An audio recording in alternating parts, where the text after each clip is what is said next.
రాజీనామా చేస్తావా? రోడ్డు వేస్తావా?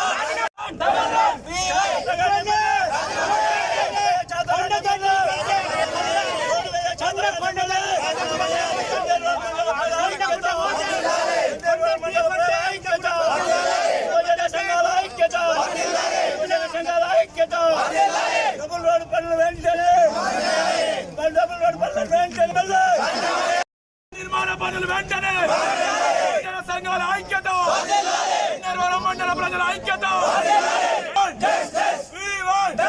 డబుల్ రోడ్ నిర్మాణ పనులు వెంటనే, డబుల్ రోడ్ నిర్మాణ పనులు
రవాణా మంత్రి ఆయన నుండి కూడా మనం ఓటు వేయలేకపోయినాక ఎందుకు ఈ సాధారణ ప్రభుత్వం మాకుండి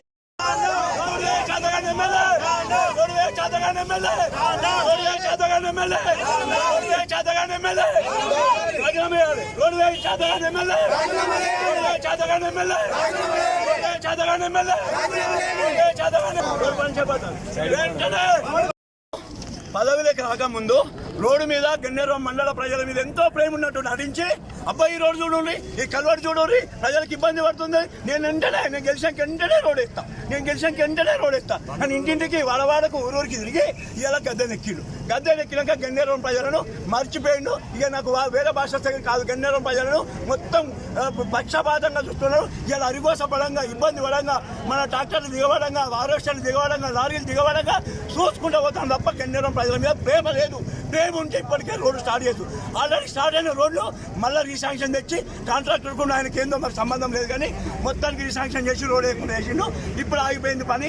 ఈ పని వెంటనే స్టార్ట్ చేయకపోతే 15 రోజులలో స్టార్ట్ చేస్తాను. నిన్న ప్రేమ వరగా వచ్చింది కదా, ఏది వీడా ముందు ఆ 15 రోజులలో స్టార్ట్ చేయకపోతే 16వ రోజు బీఆర్ఎస్ పార్టీ మొత్తం ఏంటంటే మండల ప్రజలందరినీ, యువకులందరినీ, యువజన సంఘాలను, ఆటో సంఘాలను, మత్స్య కార్మికులను, రైతులను అందరినీ ఏకం చేసి ఖచ్చితంగా పోలీసు వారు పర్మిషన్ చేయకపోతే హైకోర్టు నుంచి పర్మిషన్ తీసుకొచ్చుకొని దిగ్బంధం చేద్దాం.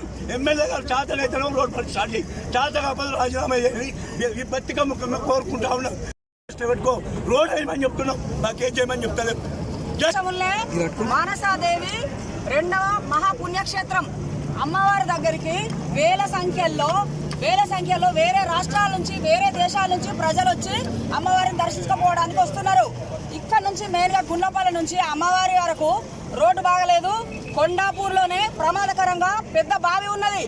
రాష్ట్రంలో జరుగుతున్న పరిణామాలు కనిపిస్తలేవా? రాష్ట్రంలో జరుగుతున్న బస్సు ప్రమాదాలు కనిపిస్తలేవా? ఎంతో మంది అమాయకుల ప్రాణాలు పోతున్నవి. ఇవాళ ఇటు నుంచి వచ్చే ట్రాఫిక్ చూస్తే మీ అందరికీ తెలుసు, అమ్మవారి దగ్గరికి వేల సంఖ్యలో భక్తులు వస్తున్నారు. కాబట్టి తొందరగా రోడ్డు ప్రారంభించాలి. ఎందుకంటే 2 సంవత్సరాల క్రితము రోడ్డు వేయలేదని రోడ్డు వేస్తామనేది మేము టీఆర్ఎస్ ప్రభుత్వం నుంచి ఇక్కడ ఉన్న ప్రముఖ పుణ్యక్షేత్రాన్ని దృష్టిలో పెట్టుకొని, మండల కేంద్రాలను దృష్టిలో పెట్టుకొని ఇక్కడ నుంచి డబుల్ రోడ్ పొత్తూరు వరకు వేయాలని రసభాయ్ బాలకృష్ణ గారు ప్రతిపాదించారు. శాంక్షన్ కూడా చేయించారు. శాంక్షన్ చేయించిన రోడ్డు కూడా వేయడానికి చేతనైతలేదు. దయచేసి ప్రజల ప్రాణాలతో ఆడుకోవద్దని వేడుకుంటున్నాను. ఎందుకంటే ఏదో ఒక ప్రమాదం జరిగిన తర్వాత ఓదార్పు యాత్రలు చేస్తారా? ఓదార్చడానికి వస్తారా? ప్రజలకు నష్టపరిహారం చెల్లిస్తారా? 70 కోట్లు శాంక్షన్ చేసిన రోడ్డు వేయడానికి కాంగ్రెస్ ప్రభుత్వానికి చేతనైతలేదా? దయచేసి 15 రోజుల లోపల రోడ్డు పనులు ప్రారంభించి 6 నెలల లోపల పూర్తి చేయవలసిందిగా కోరుతున్నాను. అటువంటి పక్షాన లేకపోతే 15 రోజుల లోపల రోడ్డు ప్రారంభం కాకపోతే పరిమాణాలు తీవ్రంగా ఉంటాయని తెలియజేస్తున్నారు. జై తెలంగాణ. గద్దెనెక్కినటువంటి కవంపల్లి సత్యనారాయణ గారు 3 సంవత్సరాల క్రితం జరిగిన ఏదైతే ధర్నాలో 100 రోజుల్లో మేము గెలవగానే 100 రోజుల్లో రోడ్డు వేయిస్తా అని చెప్పేసి నమ్మబలికి ఇప్పటికి కూడా దీని గురించి రోడ్డు గురించి మాట్లాడిన పాపాల పోలేదు. ఇక్కడ కొండాపూర్ దగ్గర బావి ఏదైతే ఉందో అక్కడ ప్రాణాంతకమైన పరిస్థితులు ఉన్నా కూడా కనీసం అక్కడికి వచ్చి సందర్శించి వెంటనే ఆ పనులు పూర్తి చేయాలని ఆదేశించలేకపోయినారు. మరి ఇంతకు ముందు 3 సంవత్సరాల క్రితం మీరు హామీ ఇచ్చినప్పుడు గవర్నమెంట్ దగ్గర పైసలు లేవన్న విషయం మీకు తెలియదా? 2 సార్లు ఎమ్మెల్యే పోటీ చేసిరు మీరు. ఒక కరీంనగర్ జిల్లా కాంగ్రెస్ పార్టీ తరఫున జిల్లా అధ్యక్షుడు ఉన్నారు మీరు. అప్పుల పాలైంది రాష్ట్రం అని చెప్పేసి మీకు తెలియదా? ఎందుకు పూటక హామీలు ఇచ్చారు? ఇక్కడ ఉన్న యువజన సంఘాలందరినీ నమ్మించి అప్పుడు గెలిచి మళ్ళీ ఇప్పటి వరకు కూడా కనీసం 4-5 రోజుల నుంచి వారం రోజుల నుంచి కార్యాచరణ మొదలుపెట్టారు యువజన సంఘాల తరఫున. మరి ఇప్పటి వరకు మండలానికి ఎందుకు రాలేదు? అదే యువజన సంఘాన్ని అఖిల పక్షాన్ని కూర్చోబెట్టి ఉన్న పరిస్థితులను వివరించి ఇన్ని రోజుల లోపల రోడ్డు పూర్తి చేస్తామన్న హామీ ఇవ్వడానికి మీకు మొగం లేదా? ఎప్పుడైతే ఓట్లు అడిగిరో ఇక్కడ పాదయాత్ర చేశారు కదా ఇంటింటికి తిరిగి, అప్పుడు అనేక రకమైన హామీలు ఇచ్చారు. ఇచ్చిన హామీలో ఏది కూడా నిలబెట్టలేదు. కనీసం నిత్యవసరమైనటువంటి రవాణాకు ఉపయోగపడేటువంటి మొన్నటి కూడా జంగపల్లిలో ఎన్నోసార్లు 3 సార్లు ప్రమాదం జరిగింది. అయినా కూడా అక్కడికి వచ్చి మీరు చూసిర్రా? కేవలం మట్టి పోసి పైపులు వేసి వెళ్ళిపోయినారు. ఎవరినో ఆదేశిస్తారు వచ్చారు, మళ్ళీ గుంగిపోయింది అది. నిత్యం ఇక్కడ గ్రానైట్ లారీలు నడుస్తున్నాయి. వాళ్ళకి ఏమన్నా ఆదేశాలు ఇచ్చిరా మీరు అక్కడ పక్క రోడ్ నిర్మించమని చెప్పేసి? ఇక్కడ ఎవరి ప్రమేయం ఉంది? మరి గ్రానైట్ వాళ్ళ వెనకాల ఎవరున్నారు? ఎవరేం తీసుకున్నారు ముడుపులు? ఈ రోడ్డు వేసేంత వరకు యువజన సంఘాల తరఫున కావచ్చు, అఖిల పక్షం తరఫున కావచ్చు, పోరాటాన్ని ఆపేది లేదు. ప్రాణత్యాగానికైనా సిద్ధమే. మీ యొక్క ఏదైతే ఎమ్మెల్యే క్యాంప్ కార్యాలయం ఉందో అక్కడే కూర్చుంటాం ఈసారి. ఇప్పుడన్నా రోడ్డు మీద కూర్చున్నాం కానీ మిమ్మల్ని ఇక్కడ గన్నేరవరం మండలంలో మాత్రం తిరగనిచ్చే పరిస్థితి లేదు. మీరు స్పష్టమైన హామీ నిన్నేం మాట్లాడుతున్నారు మీరు వీడియోలో? వారం క్రితం ఎప్పుడైతే మహాధర్నా పోస్టర్ వచ్చిందో అప్పుడెందుకు మాట్లాడలేదు? మరి ఇంత రేపు ధర్నా పెట్టుకొని ఇప్పుడు వచ్చి మెల్ల కల్లబోలిక మాటలు చెప్తున్నారు. గవర్నమెంట్ దగ్గర పైసలు లేవు, నేను వేస్టే. అవును, నువ్వు వేస్టే. ఇప్పుడు 3 సంవత్సరాల నుంచి రోడ్డు గురించి పట్టించుకొని నువ్వు ఏదైతే ఉందో 100% వేస్ట్. నువ్వు గెలిచి ఇక్కడ ప్రజల నమ్మకాన్ని వంపి చేసినావు. ఇక్కడ తిరిగే నీకు ముఖం లేదు. గన్నేరవరం మండలానికి వస్తే మటుకి యువజన సంఘాల తరఫున కావచ్చు, ఆల్ పార్టీ తరఫున కావచ్చు, మిమ్మల్ని మాత్రం తిరగనిచ్చే ప్రసక్తి లేదు. ఈ వారం రోజుల నుంచి ఒకవేళ మీకు చిత్తశుద్ధి ఉంటే ఈ పాటికే గన్నేరవరానికి వచ్చి రోడ్డు పైన స్పష్టమైన హామీ ఇచ్చేటోళ్ళు. పదే యువజన సంఘాలు హెచ్చరించినప్పటికి కూడా మీరు నిన్న సాయంత్రం ఏసీ గదిలో కూర్చొని కుర్చీలో తాపీగా మాట్లాడుకుంటా 2-3 నెలల్లో సగం దూరమే చేస్తాం. సగం దూరం నువ్వేందా చేసేది? ఎవరి గురించి చెప్తున్నావు?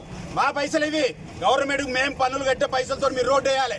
అలాంటిది నువ్వు ఏదో ఇంటికెళ్ళి పెడుతున్నట్టు సగం దూరం 3 నెలలు ఎత్తాం, ఇంకో సగం 6 సంవత్సరాలకి ఎత్తాం అంటే ఎట్లా నమ్ముతాం మేము? ఇప్పుడు కనుక ఈ రోడ్డు పనులు వెంటనే పూర్తి చేయకపోతే అతి త్వరలో పెద్ద ఎత్తున ఉద్యమాన్ని ఉధృతం చేస్తాం. మీ క్యాంపు కార్యాలయాన్ని ముట్టడిస్తాం. ఈ డబుల్ రోడ్ సాధన కోసం గన్నేరవరం మండల ప్రజలందరి కోసం ప్రాణ త్యాగానికైనా